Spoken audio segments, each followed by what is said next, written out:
Hello friends, मैं मनोज शर्मा स्वागत करता हूं आपके अपने YouTube channel exam information factory पर। तो चलिए बात करते हैं आज D triple S B LDC junior assistant में निकल कर आई शानदार वैकेंसी के बारे में। दोस्तों, इस वैकेंसी के बारे में इस वीडियो में आपको कंप्लीट इंफॉर्मेशन मिलने वाली है कि कितनी पोस्ट पर यह वैकेंसी निकल कर आई है डी ट्रिपल एस बी में, और इन पोस्ट के लिए क्या आपकी एजुकेशनल क्वालिफिकेशन रहेगी, क्या आपकी एज लिमिट रहेगी, क्या आपका सिलेबस रहेगा। तो कंप्लीट जानकारी और कंप्लीट इंफॉर्मेशन आपको इस वीडियो में आपको मिलने वाली है डी ट्रिपल एस बी में निकल कर आई शानदार वैकेंसी के बारे में। तो दोस्तों, सबसे पहले बात करते हैं कि किन किन विभागों में और किन किन पोस्ट के ऊपर ये वैकेंसी निकल कर आई है। तो दोस्तों, ग्रेड 4 जूनियर असिस्टेंट में सबसे ज्यादा 1672 वैकेंसी निकल कर आई है, और आपकी एज लिमिट इसके लिए 18 से 27 साल है।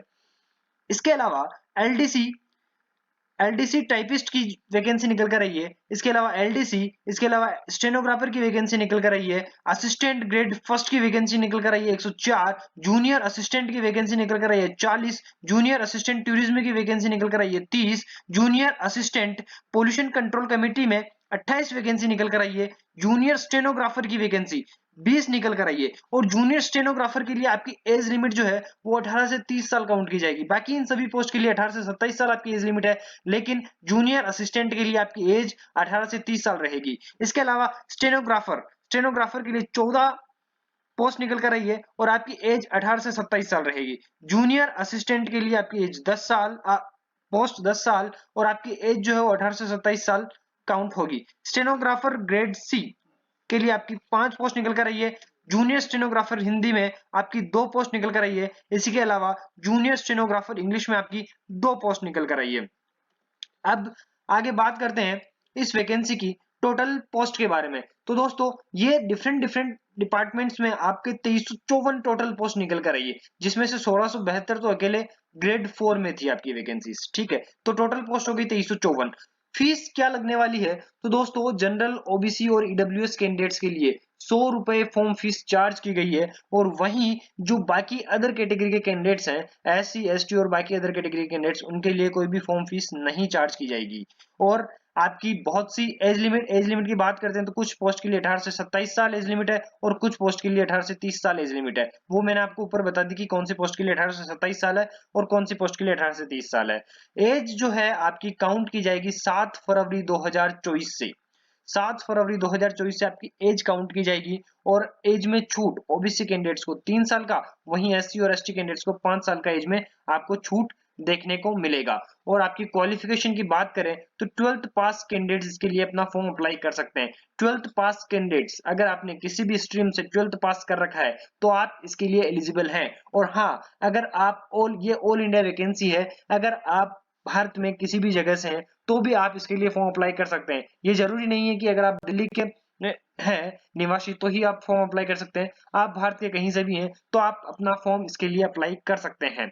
ठीक है, अब आप बात करते हैं सिलेक्शन प्रोसेस के बारे में। तो दोस्तों, इस वैकेंसी सबसे पहले आपका रिटन एग्जाम होगा, उसके लिए टैप का टाइपिंग टेस्ट होगा, और कुछ वैकेंसीज के लिए आपका शॉर्ट हैंड होगा। वो मैं आपको आगे बताऊंगा कि किन वैकेंसीज के लिए आपका शॉर्ट हैंड रहने वाला है और किन वैकेंसीज के लिए आपका टाइपिंग रहने वाला है। और लास्ट में आपका डॉक्यूमेंट वेरिफिकेशन होगा। मतलब आपका जो रिटन एग्जाम होगा, एक ही फेज में एग्जाम है, और सेकंड फेज में आपका टाइपिंग है, और देन आपका डॉक्यूमेंट वेरिफिकेशन होकर आपका सिलेक्शन है। अब बात करते हैं सिलेबस की, कि आपके एग्जाम में कितने क्वेश्चंस आने वाले हैं और कौन कौन से सब्जेक्ट्स आपके इस एग्जाम में पूछे जाने हैं। तो दोस्तों, 200 क्वेश्चंस का आपका पूरा का पूरा एग्जाम होगा, जो कि 200 मार्क्स का होगा। यानी हर एक जो क्वेश्चन है वो 1 मार्क्स का होगा, और आज के लिए आपको टाइमिंग जो है वो 2 घंटे देखने को मिलेगी।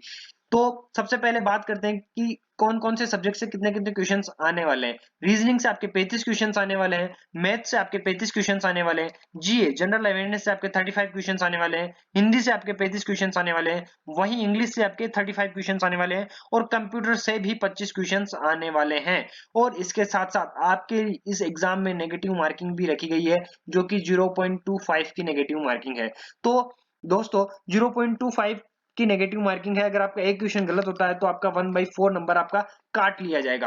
अब बात करते हैं कि टाइपिंग टेस्ट के बारे में, कि किन किन पोस्ट के लिए आपकी टाइपिंग होगी और किन किन पोस्ट के लिए आपका शॉर्ट हैंड मांगा गया है। तो दोस्तों, सबसे पहले बात करते हैं ग्रेड 4 जूनियर असिस्टेंट की वैकेंसी के लिए। इसके लिए आपकी टाइपिंग होगी, तो टाइपिंग जो है वो इंग्लिश में आपकी इसके लिए 35 वर्ड पर मिनट और अगर आपकी हिंदी में टाइपिंग होती है तो 30 वर्ड पर मिनट।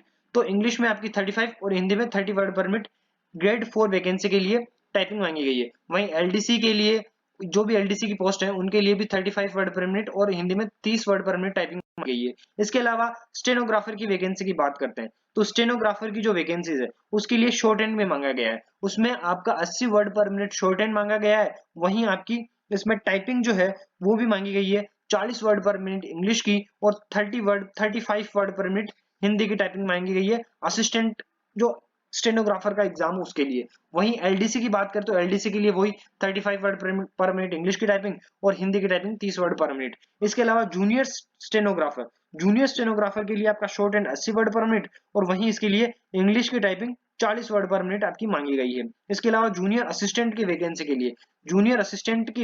के लिए आपकी टाइपिंग है वो 35 वर्ड पर मिनट और हिंदी में आपकी टाइपिंग 30 वर्ड पर मिनट आपकी मांगी गई है। तो ये आपका किन किन पोस्ट के लिए आपका शॉर्ट हैंड होने वाला है वो भी मैंने बता दिया। यानी कि आपका जो जूनियर असिस्टेंट और स्टेनोग्राफर और जूनियर स्टेनोग्राफर की वैकेंसीज है उनके लिए आपका शॉर्ट हैंड होने वाला है। बाकी सभी पोस्ट के लिए सिर्फ आपकी टाइपिंग होने वाली है। अब बात कर लेते हैं लास्ट में आपकी सैलरी के बारे में कि इन पोस्ट के लिए आपकी कितनी सैलरी मिलने वाली है आपको। तो दोस्तों इसमें आपको सैलरी 19,900 से लेकर 81,000 तक आपको इनमें इस एग्जाम में सैलरी देखने को मिलेगी इन वैकेंसीज के लिए। और आपकी जो जॉब प्रोफाइल है या आपका जो एग्जाम है वो भी आपका दिल्ली में ही कंडक्ट कराया जाएगा। आपका एग्जाम और आपकी जॉब है वो भी आपकी दिल्ली में ही होगी। तो उम्मीद करता हूं कि आपको हमारा ये वीडियो पसंद आया होगा। इसी तरह की लेटेस्ट वैकेंसीज की जानकारी सबसे पहले पाने के लिए आप हमारे चैनल को सब्सक्राइब करें और बेल आइकन पर प्रेस करें। जय हिंद, धन्यवाद साथियों।